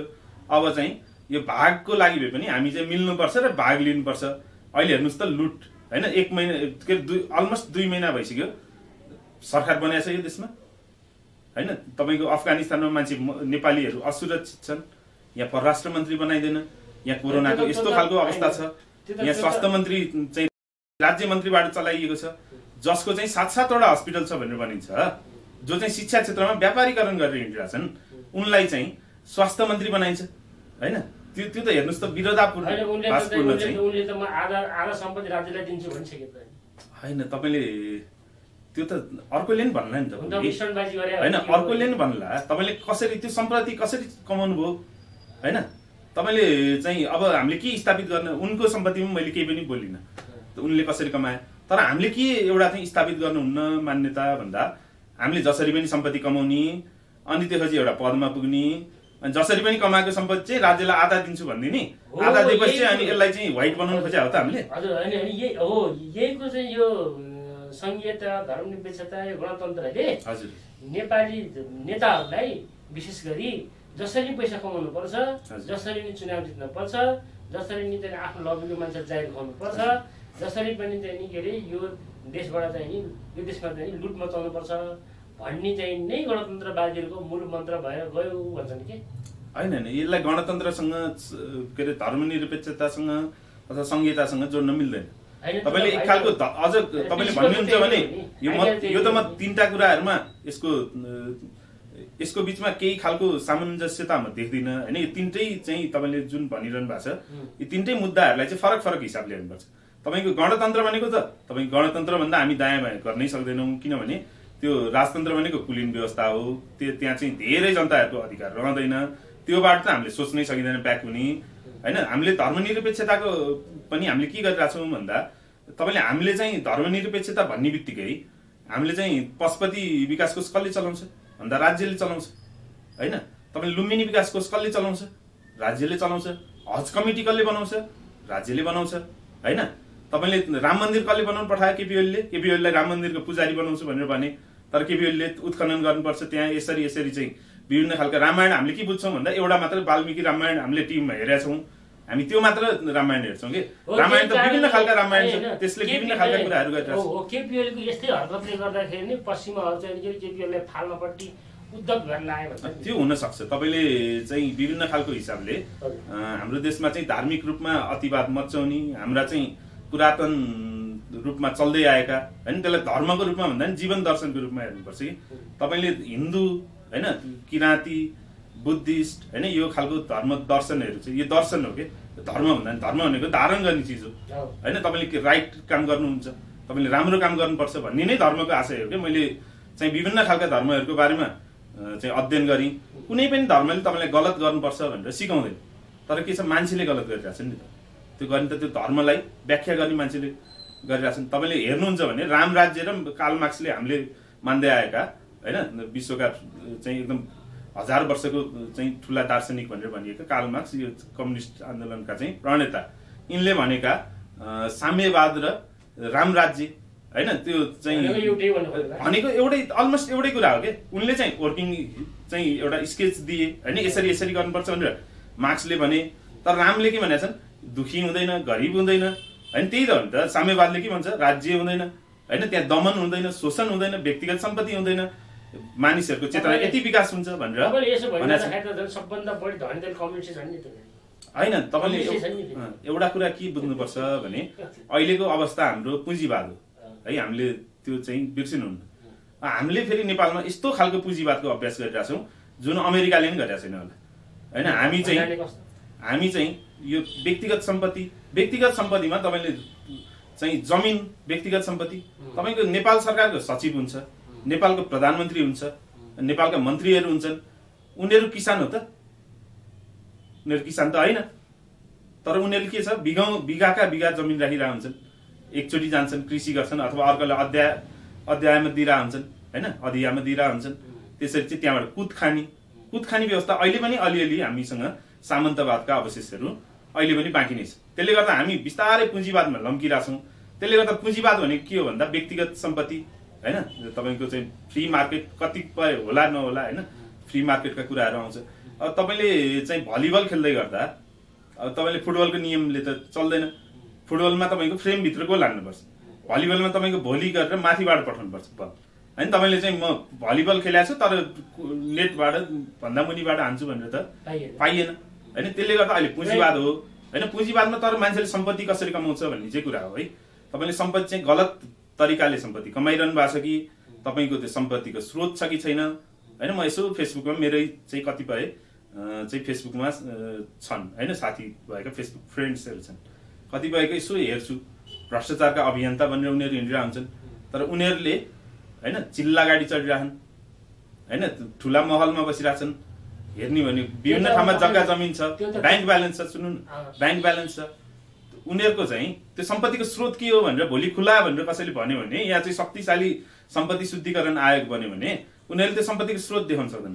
तपाईँ कम्युनिस्टले अहिलेको पुँजीवादी व्यवस्थामा कम्युनिस्टले के गर्नुपर्छ भन्दा पैसा कमाउनु गलत कुरा होइन हैन, सम्पत्ति जोड्नु गलत कुरा होइन, तर त्यसको स्रोत के हो भन्ने कुरा चाहिँ खुलाइदिनुपर्छ। यदि त्यो कसैले स्रोत खुलाउँदैन भने त्यो चाहिँ कम्युनिस्ट होइन, त्यसले कम्युनिस्टको खोल ओढ्या हो, त्यो चाहिँ कम्युनिस्ट होइन। त्यसलाई चाहिँ हामीले त्यही हिसाबले चाहिँ हेर्नुपर्छ भन्ने मेरो। हुन त नेपालमा अब कम्युनिस्ट भने नै छैन भन्छन् हैन, किन भन्दाखेरि कम्युनिस्ट आचरण पनि छैन। कम्युनिस्ट भनेको उनीहरू त कम्युनिस्ट त के एउटा वामपन्था पनि होइन भन्छन् हैन। तर यसो भनिरहँदाखेरि के हुन्छ भन्दाखेरि तपाईँले आइडियोलोजी जे बोके पनि जसो बोके पनि तपाईँ यही समाजमा चाहिँ नि बाटा उत्पादन भएको नेताहरू होइन, त्यसले गर्दाखेरि तपाईँमा अब नातावाद कृपावाद यो सबै नै हामी त भइहाल्छन्। अनि अरू मैले अर्को कुरा के जोड्न खोजेँ भने यो कुरालाई हामीले हिँड्ने बिचमा होइन अलिकति तपाईँको खास पार्टी फुट्नुको कारण चाहिँ के? पार्टी फुट्नुको कारण चाहिँ यो अहिले चाहिँ जुन केपी ओलीले एक खालको, अब यो केपी ओलीले गरेका पनि सबै कुराहरू केपी ओली हामी यसै त हामी चाहिँ हामी 100% भगवान भनेकै हुन्छन् हैन, भगवानले सारा चराचर जगत चाहिँ भगवानले चलाउँछन् भन्ने कुरा हामी विश्वास गर्दैनौँ। तर फेरि के हुन्छ भन्दा फेरि त्यो भन्दै गर्दा चाहिँ फेरि एउटा मलाई आरोप लाग्न सक्छ हैन, यो चाहिँ नास्तिक हो, यसले चाहिँ धर्मको विरोध गर्छ भनेर। त्यो भन्दै गर्दा पनि हामी के भन्छौँ भन्दा यो चाहिँ जनताले जे चाहिँ आस्था राखिरहेछन् नि त्यसलाई सम्मान गर्नुपर्छ भनेर नै हामी भन्छौँ। जस्तो माओले के भन्नुभएको थियो अरे भने एकचोटि उहाँको लाल सेना चाहिँ चीनको एउटा गाउँमा चाहिँ जाँदै गर्दा लाल सेनाले चाहिँ खानाहरूको खोजी गर्ने चाहिँ एउटा प्रक्रियामा एउटा चाहिँ उसको तलाउबाट चाहिँ माछा मारेर ल्याएछन्। अनि माओले तिमीले माछा यो कहाँबाट मारेर ल्यायो भनेर सोध्नु पर्यो त्यो लाल सेनाहरूलाई। अनि उनीहरूले यो पारीको चाहिँ तलाउबाट मैले लिएर आएँ भनेर भनेपछि माओले यसो सोध्नु पर्यो त्यहाँ। अनि त्यसपछि त्यो तलाउको त माछा खानुहुन्न भन्ने त्यहाँ चाहिँ एउटा परम्परा रहेछ अरे होइन, चेतना जनताको त्यो रहेछ अरे। अनि त्यसपछि माओले के भन्नुभयो अरे भने जनताले यो माछा खानुहुन्न भनेर संरक्षण गरिरहेको छ, तिमी चाहिँ जनताले भनेका अथवा जनताले लिएका विचारहरूभन्दा हामी अगाडि जानुहुन्न, त्यो भएर त्यो यो चाहिँ त्यहीँ लगेर छोडेर आऊ भनेर उहाँले पठाइदिनु भयो भने हिसाबले हामीले चाहिँ के हुन्छ जनताले मानिरहेका कुराहरू सिधै एकैचोटि रिजेक्ट गरेर पनि जानुहुन्न होइन। त्यसले गर्दा के हुन्छ भन्दा एक खालको यो पार्टी फुटको पछाडि चाहिँ के अवस्था छ भन्दा यो नेपालमा चाहिँ होइन कम्युनिस्ट पार्टी चाहिँ मिल्यो होइन, एउटा चाहिँ नेकपा माओवादी केन्द्र र चाहिँ नेकपा एमालेको चाहिँ एउटा संयुक्त चाहिँ गठबन्धनले चुनाव लड्यो होइन। त्यसमा चाहिँ 40-60 को रेसियोमा चाहिँ सिट लियो होइन। हिजो चाहिँ अलमोस्ट सिट दिन लागिसकेको माओवादीलाई होइन 240 सिटमा 26 सिटमा सीमित भयो। यसपालि मलाई लाग्छ माओवादीको केही पकेटमा मत त छ तर उसले चाहिँ चुनाव जित्न सक्ने आधार चाहिँ उसँग अलमोस्ट छैन है। त्यसले गर्दा उसलाई चाहिँ जोगाइदिएर होइन उसका केही मतहरू एमालेलाई पनि आयो होला, त्यसबाट एमाले पनि चुनाव जित्यो होला। त्यसरी चाहिँ नेपालमा एउटा झन्डै फेरि मान्छे 2/3 भन्छन्, 2/3 होइन, 2/3 भए त संविधान संशोधन गरेर धेरै चिज गर्न सकिन्थ्यो तर 2/3 त हामीसँग थिएन। लगभग भन्नु र कानुनी भाषामा कानुनमा चाहिँ तपाईँले त्यो हुनै पर्छ कि लगभगको कुराले केही पनि हुँदैन, लगभगको कुराले त्यो हुँदैन। त्यसले गर्दा लगभग 2/3 को चाहिँ सरकार हामीले बनाएको थियो। त्यसले चाहिँ विभिन्न खालका योजनाहरू अगाडि बढाएको होइन। तपाईँले अहिले हेर्न जान सक्नुहुन्छ है, काठमाडौँको विकास अहिले हेर्न सक्नुहुन्छ। तपाईँले चाहिँ काठमाडौँमा बसेर अथवा कोठामा बसेर पूर्वाग्रह होइन आग्रह राखेर केही पनि भएन भन्नु त ठुलै उनै हो। तपाईँले युरोप अमेरिका पनि त्यसै बनाएनन्। युरोप अमेरिका बन्ने पनि एउटा ठुलो प्रक्रियाबाट चाहिँ होइन ठुलो चाहिँ एउटा चाहिँ आन्दोलनबाट एउटा चाहिँ ठुलो प्रोसेसबाट चाहिँ युरोप अमेरिका त्यसरी सिर्जना भएको छन्। अस्ट्रेलिया हेर्नुहोस्, अहिले हाम्रो नेपाली धेरै मान्छे जान्छन्, त्यो कुनै दिन चाहिँ बन्दीहरूको देश थियो होइन, कैदी बन्दीहरूलाई चाहिँ युरोपबाट त्यहाँ लगेर राखिन्थ्यो। अहिले हेर्नुहोस् कसरी देश बन्यो। अनि त्यसले गर्दा देश बन्नलाई त्यति सजिलो छैन कि एकदम भन्या जस्तो जादुको छडीलेको जस्तो ल बन्दियो भनेपछि चुड्की मारेर देश बन्दैन।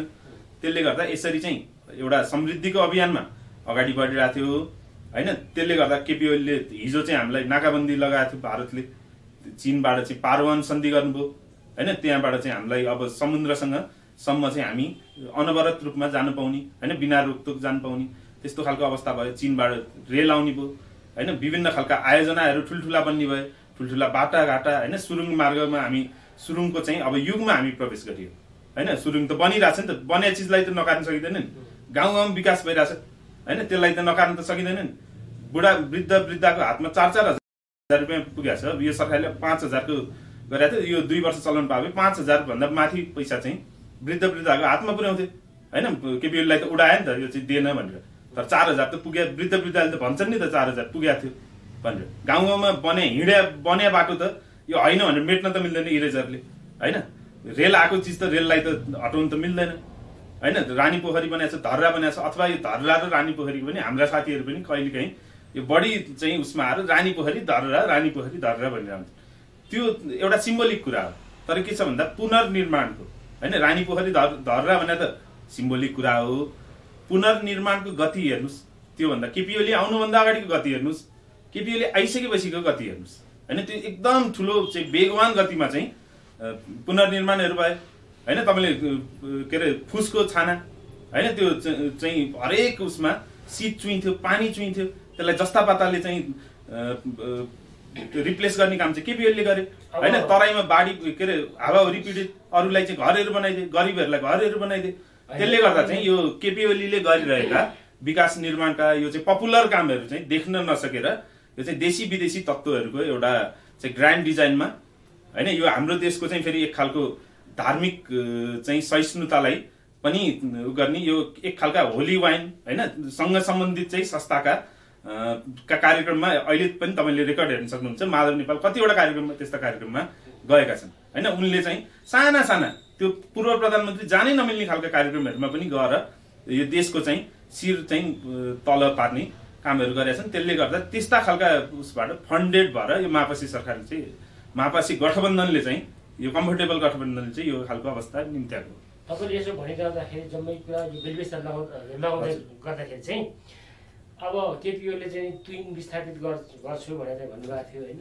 तर त्यही ट्विन काटिएर त फेरि जयसिंह धामी त खोलामा पसेको होइन। तपाईँले एकदम राम्रो प्रश्न सुन्नुभयो। यो चाहिँ जनतामा चाहिँ एक खालको यसलाई चिर्न पर्ने यो जनताले भ्रमहरू चाहिँ सिर्जना गरिरहेछन् कतिपयले हैन। यसलाई चाहिँ चिर्न पर्ने एकदम आवश्यकता थियो। तपाईँको पपुलर चाहिँ यो च्यानलको माध्यमबाट मैले यो केही कुरा राख्न पाउनु भयो यो विषयमा। केपी ओली आउनुभन्दा अगाडि हैन देशमा 300 भन्दा माथि चाहिँ पुलहरू यस्तो खालको ट्विनहरू चाहिँ थिए। केपी ओलीले के भन्नुभयो, म चाहिँ यो ट्विन हटाउँछु भनेर केपी ओलीको अघिल्लो सरकारको अघिल्लो कार्यकालमा उहाँले एक खालको गर्नुभयो। त्यो बेला के थियो, देशमा नाकाबन्दी लागेको थियो, विभिन्न अरू कुराहरू गर्नुपर्ने थियो। त्यसले गर्दा कतिपय कामहरू हुँदै गए, कतिपय कामहरू हुन बाँकी थिए। तर के भयो त भन्दा त्यस पछाडि के भयो, सरकार कसको आयो, पुष्पकमल दाहाल प्रचण्डको हैन, उनको र काङ्ग्रेसको सरकार, त्यो चाहिँ शेरबहादुर देउवाको। त्यो चाहिँ कम्तीमा 2 वर्षभन्दा बढी त्यो सरकारहरू आए, त्यसमा केही काम भएन, उनीहरूले केही काम पनि अगाडि बढाएनन्। त्यसपछि केपी ओली आएर त्यो सारा चिजहरू ट्विनहरू अलमोस्ट सबै विस्थापन भइसके। तर कस्तो विस्थापन भएको छैन भन्दा 2 देशको बिचमा है। त्यो पुल त हाम्रो नेपालको एउटा डाँडा र अर्को डाँडाको थिएन, धादिङको 2टा डाँडाको जोडिया थिएन, चितवनको एउटा डाँडा र गोर्खाको एउटा डाँडा जोडिया त ट्विन होइन। तपाईँले अन्तर्राष्ट्रिय कानुनका कुराहरू बुझ्नु पर्यो हैन। तपाईँले सिधै चाहिँ भारतको टेरिटोरीमा गएर त तपाईँले त्यो बनाउन सक्नुहुन्न हैन। त्यसले गर्दा चाहिँ केही चाहिँ प्रक्रियागत रूपले त्यहाँ पनि पुल बन्दैछ, तर त्यो प्रक्रिया चाहिँ अगाडि नबढिरह्यो। त्यसले गर्दा यस्ता खालका कुराहरू हामी के गर्छौँ, सर्फेसमा हेर्छौँ क्या, बाहिर त्यो सिधा सिधै हेर्छौँ, त्यो भित्र के भइरहेछन् कुराहरू भनेर हेर्दैनौँ। त्यसले गर्दा अनि त्यसपछि यो चाहिँ त्यो धामीलाई चाहिँ जयसिंह धामीलाई चाहिँ यसरी ट्विन काटेर मारे। त्यसपछि हाम्रो सरकारले के गर्यो, अहिलेको सरकारले, यो कम्फर्टेबल सरकारले एक शब्द पनि बोल्न सकेन हैन। उनी अझ के विज्ञप्ति निकाल्छन् भन्दा 10 लाख रुपियाँ तपाईँको जनताको चाहिँ हैन राष्ट्रियताको सवाल छ, जनताको जीवधनको सवाल छ, सुरक्षाको सवाल छ। 10 लाख रुपियाँले तपाईँको जनता किन्न सकिन्छ?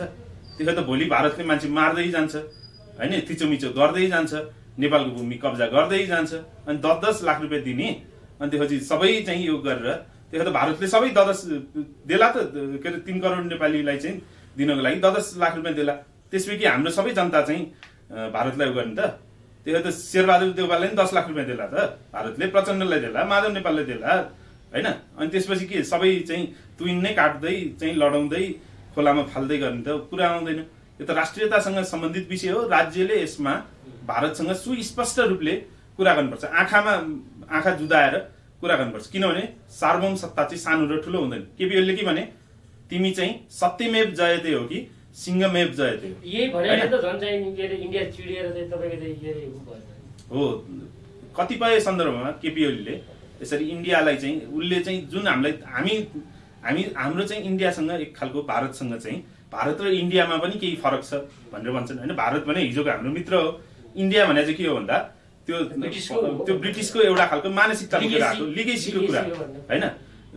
त्यो भन्दै गर्दा पनि अब त्यो पोलिटिकल्ली अथवा चाहिँ वैधानिक रूपमा त त्यो एउटै देश हो हैन। हिन्दुस्तान भनौँ, के अरे भारत भनौँ अथवा इन्डिया भनौँ।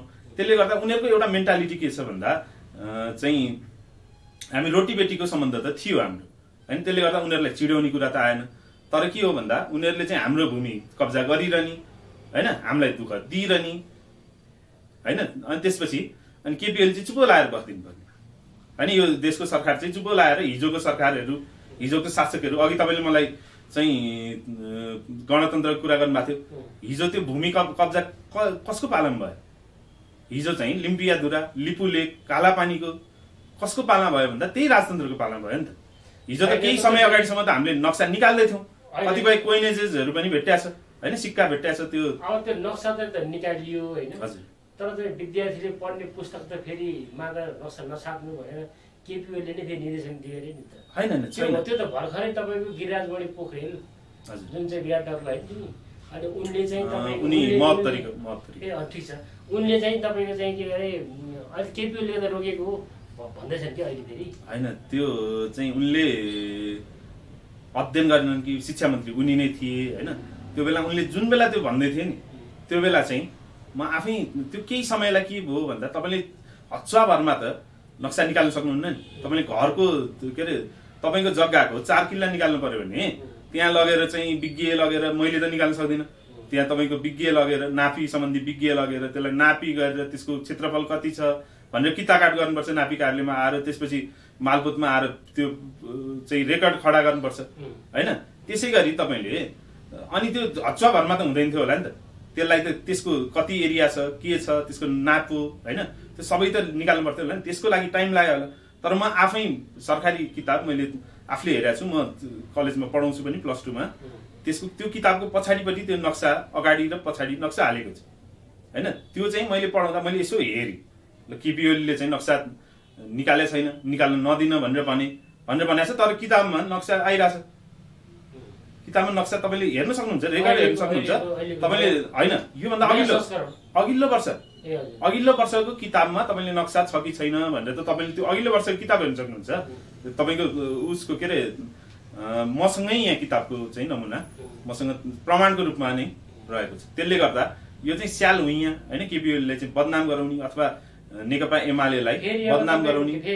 फेरि अब केपीओलीको प्रधानमन्त्रीत्व कालमा बसेका शिक्षा मन्त्री अहिले आएर फेरि किन त्यसो भने हैन। अहिले त तपाईँको राजनीतिमा त्यही त हो। तपाईँले अब उनले केपीओली त्यही भएर त गणतन्त्रवादीको चाहिँ नेताको विश्वास छैन, जे पनि बोल्छ यिनीहरू भन्छ हैन। त्यसलाई गणतन्त्रलाई त्यो हिसाबले जोड्न मिल्दैन। यो चाहिँ के हो भन्दा अब पार्टी फुटिसकेपछि हैन, अब त उनलाई त आफ्नो राजनीतिक त पसल त चलाउनु छ नि त हैन। नत्र त उनले केपीओलीले चाहिँ एभ्रिथिङ चाहिँ राम्रो गरेका थिए भनेर गयो भने त भोलि माओवादीलाई किन जनताले भोट हाल्ने त, केपीओलीलाई नै भोट हालिहाल्छन् हैन। हेर्दै जानु होला तपाईँको अहिलेको स्थिति देखिएको छ। यो केपीओली भर्सेस अथवा केपीओली मात्र पनि म भन्न चाहन्न, यो केपीओली मात्र हैन, नेकपा एमालेको कुरा हो। केपीओली मात्र भन्नु पनि त्यो फेरि उचित हुँदैन, किनभने केपीओली मात्र भन्दा केपीओली भन्दा पछाडि के त हैन। यो केपीओलीले मात्र पनि गरेका हैन, किनभने नेकपा एमाले एक खालको चाहिँ विचार थियो नेकपा एमालेसँग हैन, जनताको बोलले जनवाद थियो। नेकपा एमाले विभिन्न सन्दर्भमा चाहिँ राष्ट्रियता, जनजीविका हैन, समावेशिता हैन, यस्ता खालका चाहिँ कुराहरूमा विभिन्न खालका आन्दोलन, विभिन्न खालका आवाज हैन यो उठाउँदै आएको थियो। त्यसको जगमा चाहिँ नेपाल यो अवस्थामा पुगेको छ। त्यसले गर्दा अब नेकपा एमालेको विरुद्ध हेर्नुहोस् त, अहिले नेकपा एमाले फुट्यो भनेर भनिरहेको छन्। फुट्न त हेर्नुहोस् कसरी फुट्यो भन्दा तपाईँको 40% हैन वा थियो। एकचोटि केपीओलीले के र 40% केन्द्रीय कमिटी र 40% संसदीय दल भनेर भनेको थियो। त्यसमा केपीओलीले एकचोटि र भनेर वा भनेर राखिदिँदा यिनीहरूको रोइलो ठुलो चाहिँ अवस्था भएको थियो हैन। यो चाहिँ लोकतन्त्र खान लाग्यो, व्यवस्था खान लाग्यो, के गर्न लाग्यो भनेर ठुलो चाहिँ रोइलो खडा गरे। अहिले हेर्नुहोस् त 20% वा अर्कोमा 20% हैन। अब त्यो 20% पनि संसदीय दलमा 20% पनि पुर्याउन नसकेको अवस्था छ हैन। केन्द्रीय कमिटीमा पनि जम्मा 54 जना कति चाहिँ मान्छे उनीहरूले लगिरहेछ। त्यसले गर्दा यो नेकपा एमाले फुटेको भन्ने त भ्रामक हल्ला हो हैन। यो केही चोइटेको हो, चोइटेकोलाई उ गरेर मिल्छ। हिजो 54 मा पनि वामदेव गौतम, सीपी मैनाली लगायतका ठुल्ठुला नेताहरू चाहिँ यो पार्टी छोडेर गएका थिए। साना प्रधान हैन, यस्ता ठुला नेताहरू छोडेर गएका थिए।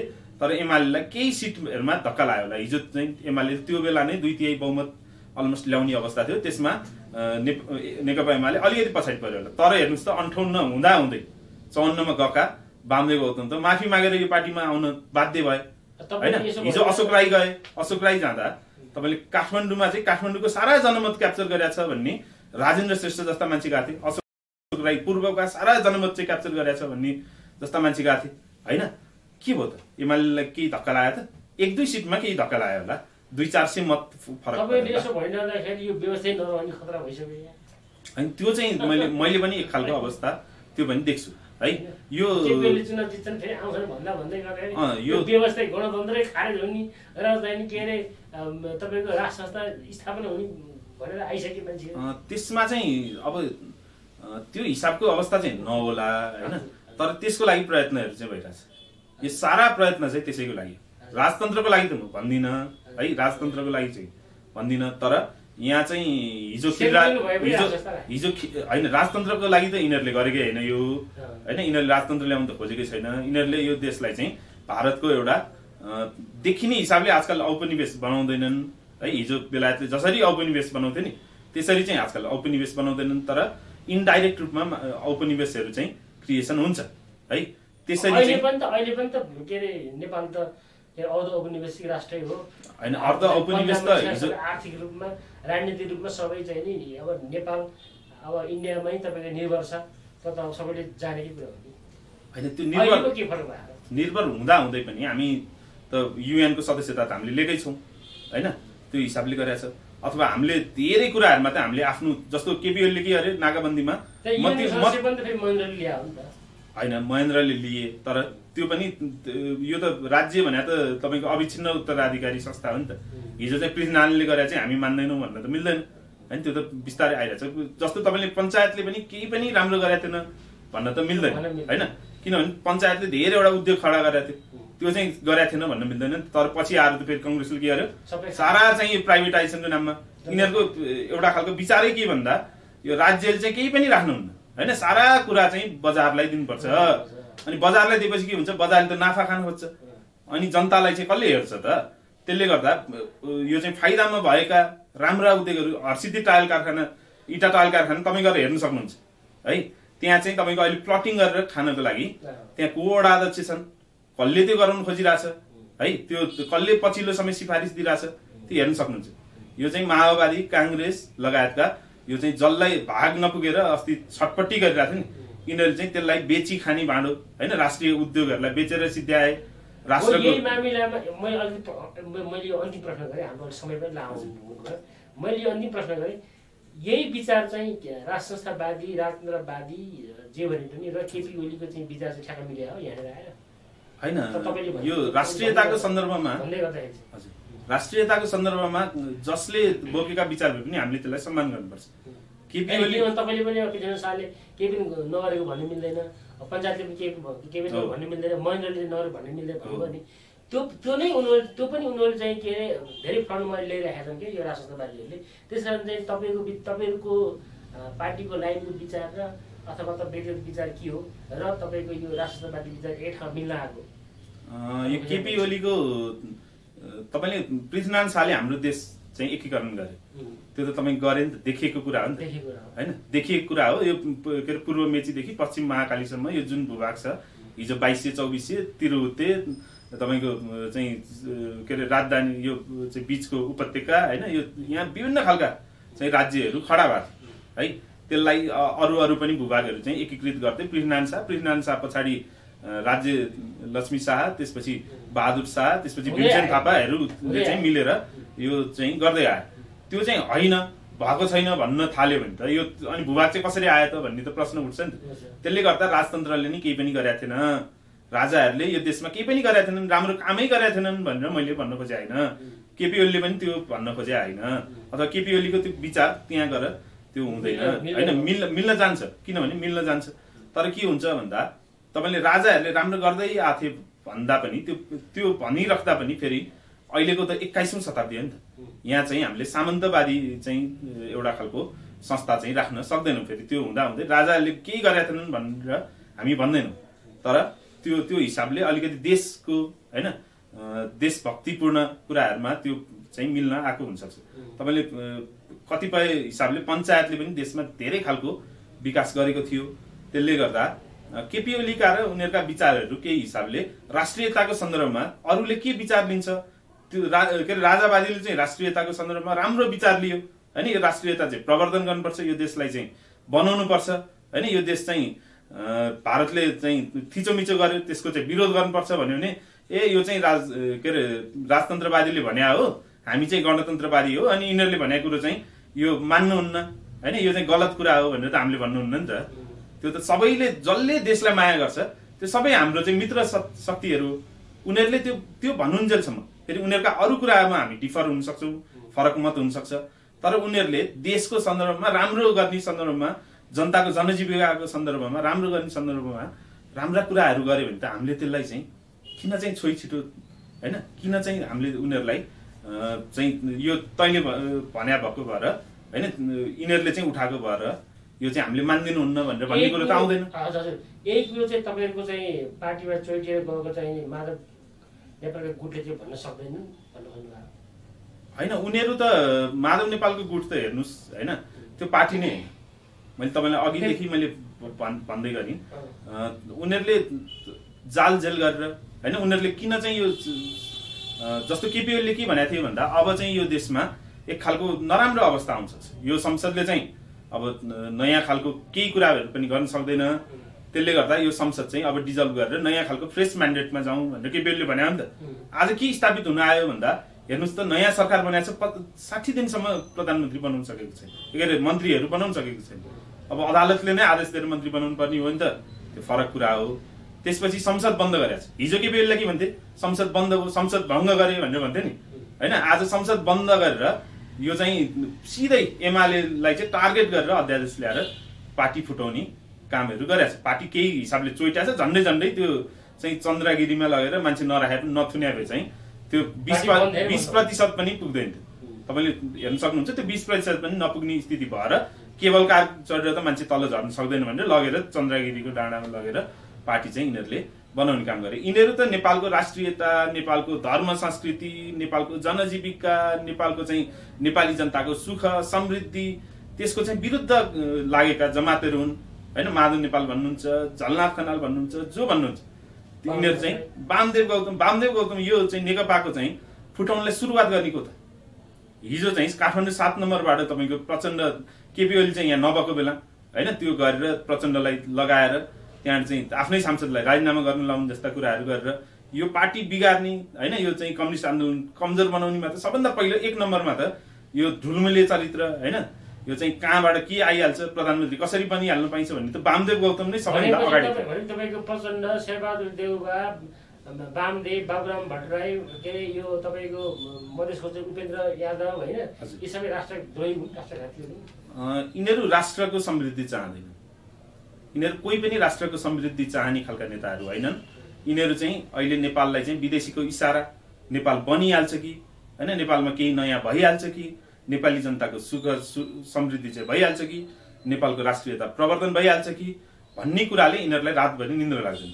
त्यो भएर केपी ओलीले एक खालको अभियान लिनुभएको थियो है, नेकपा एमाले एक खालको अभियान ल्याएको थियो। आजदेखि मात्र होइन, केपी ओलीको पालामा मात्र होइन, हिजो चाहिँ मनमोहन अधिकारी, माधव नेपालले त मनमोहन अधिकारीलाई शुद्ध छोडेनन्।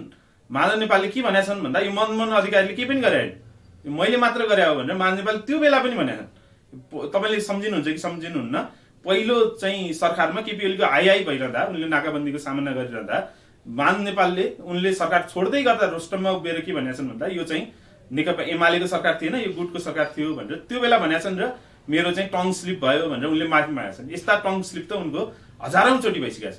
उनी चाहिँ विवादित संस्थाहरूसँग चाहिँ एसोसिएट हुन्छन् होइन, देशको चाहिँ विरुद्ध विभिन्न खालका तानाबाना बुन्छन् है। त्यसले गर्दा यिनीहरूको चाहिँ एउटा एक खालको गठबन्धन के छ भन्दा यो देशलाई चाहिँ पछाडि लाने, यो देश विकास भने के हुन्छ, यो त भारतले भने त हामी सुन्दैनौँ नि त होइन, युरोपियन युनियनले भने त सुन्दैनौँ नि त।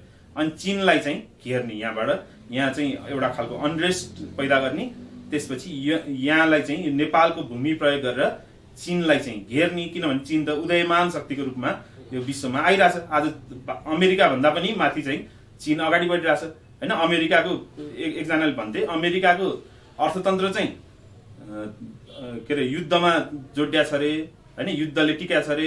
चीनको अर्थतन्त्र चाहिँ शान्तिसँग जोडिया छ, किनभने चीनले के बेच्छ, हतियार बेच्दैन नि त।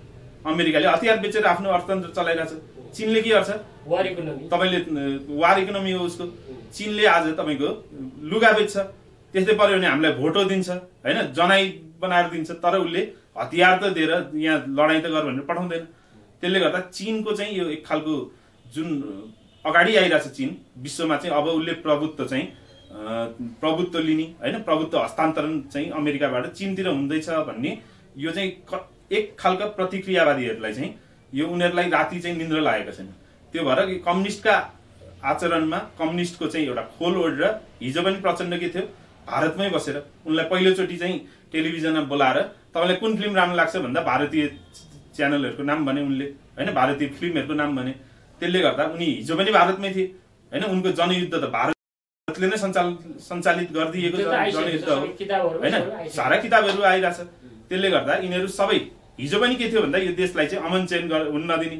हेर्नुहोस् त तपाईँले हिजो जनयुद्ध भन्ने नाममा एउटा बाबुराम चाहिँ 40 बुँदे मागपत्र पेश गर्ने त्यो देउवाले नमान्ने अनि त्यसपछि उनीहरू जङ्गल छिर्ने कतिपय त भारत छिरायो त्यो नेपालको चाहिँ सोझा साझा जनताहरूलाई चाहिँ जङ्गल छिराएर पछि क्यान्टोनमेन्टका भ्रष्टाचारका कुराहरू आइरहेछ। त्यो चाहिँ आफ्नै लडाकुको चाहिँ चेक खोसेका लगायत चाहिँ विभिन्न खालका घटनाहरू त हामीले देखेकै हौँ होइन। 5000 चाहिँ सेना थिए हामीले यति बनाइदिउँ भनेर त उनीहरूले भनेकै हो।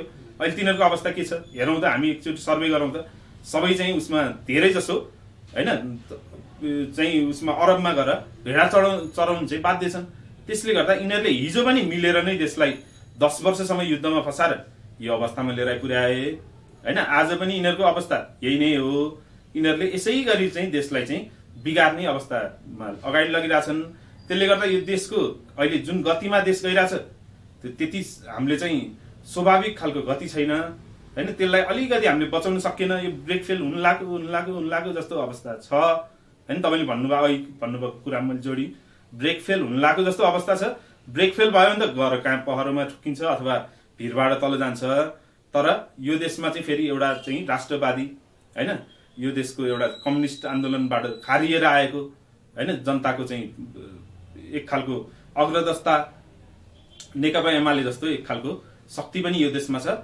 यसलाई चाहिँ सही ट्र्याकमा नेकपा एमाले सडकमा सदनमा होइन हरेक हिसाबले चाहिँ सङ्घर्षको चाहिँ कार्यक्रमहरू सङ्घर्षको चाहिँ माध्यमबाट चाहिँ यसलाई ट्र्याकमा ल्याउँछ भन्ने चाहिँ हामीले एक खालको चाहिँ हामीले आशा भरोसा चाहिँ गर्न सक्छौँ। तर यिनीहरूको हातमा सधैँ यसै गरी छोडिदिने हो भने यिनीहरूले देशलाई चाहिँ एक खालको दुर्घटनामा चाहिँ पुर्याइन्छन्। तपाईँले भन्नु खोज्नुभएको जस्तो राजतन्त्र पनि यिनीहरूले देशमा ल्याउँदैनन्। तर यिनीहरूले के गर्छन् भन्दा यही उसमा चाहिँ रुमल्ल्याएर यो देशलाई चाहिँ अझ बढी कङ्गाल बनाउने होइन। यहाँ भएका स्रोत साधनहरू चाहिँ भारतलाई कब्जा गर्न दिने होइन। यहाँ त विभिन्न खालका स्रोत साधन छ पानीदेखि होइन। हिजो हेर्नुहोस् त बिपी कोइरालाको पालामा तपाईँको कोशी सम्झौता होइन गण्डक सम्झौता काङ्ग्रेसकै पालामा विभिन्न खालका सम्झौता हो। यिनीहरू हुँदै नभएको महाकाली सन्धिको बनेकै छैन। महाकाली सन्धि टनकपुर सन्धि गिरिजाले गरेर त्यो कामहरू गरिरहेछ। यो हुँदै नभएको केपी ओलीले चाहिँ महाकाली बेच्यो भनिरहेछन् होइन। त्यो भनिरहेछन्। त्यो महाकाली सन्धि कसले गर्यो भन्ने यिनीहरूलाई पनि थाहा छैन। कतिपय काङ्ग्रेसका मानिसहरू महाकाली सन्धि चाहिँ केपी ओलीले गरेका छन् भनेर सोध्छन् होइन। विपक्षी दलको नेता त त्यो बेला माधव नेपाल थिए। केपी ओली चाहिँ त्यो अध्ययन कमिटी के थिए भनिन्छ त्यो अध्ययन कमिटीका थिए होइन। त्यसले गर्दा तपाईँले अहिले पनि महाकाली सन्धिको बारेमा फेरि महाकाली सन्धिको बारेमा तपाईँसँग यो भन्दा लामो कार्यक्रममा बहस गर्न सकिन्छ। महाकाली सन्धि के हो शेरबहादुर देउवाले के ल्याथे अथवा त्यस पछाडि एमाले के खालको अडान लियो त्यसपछि त्यो परिमार्जित भएर के भयो होइन। पार्टी नै फुट्यो। तर त्यो परिमार्जित भएको सन्धि चाहिँ के थियो त्यो ओरिजिनल सन्धि के थियो भन्ने चाहिँ हामीले त्यसमा ठुलो बहस गर्न सकिन्छ। त्यसले गर्दा अब यसमा चाहिँ त्यति धेरै हामी अगाडि नजाउँ। हुन्छ अब यहाँसम्म आफ्नो विचार दिनुभयो। प्रश्न अलिकति कार्यक्रम अलिक लामै पनि भयो। र फेरि अरू विषयहरूमा फेरि हामीले फेरि अर्को छलफल फेरि जारी गर्छौँ कुनै दिन फेरि समय सन्दर्भ मिल्यो खण्डमा।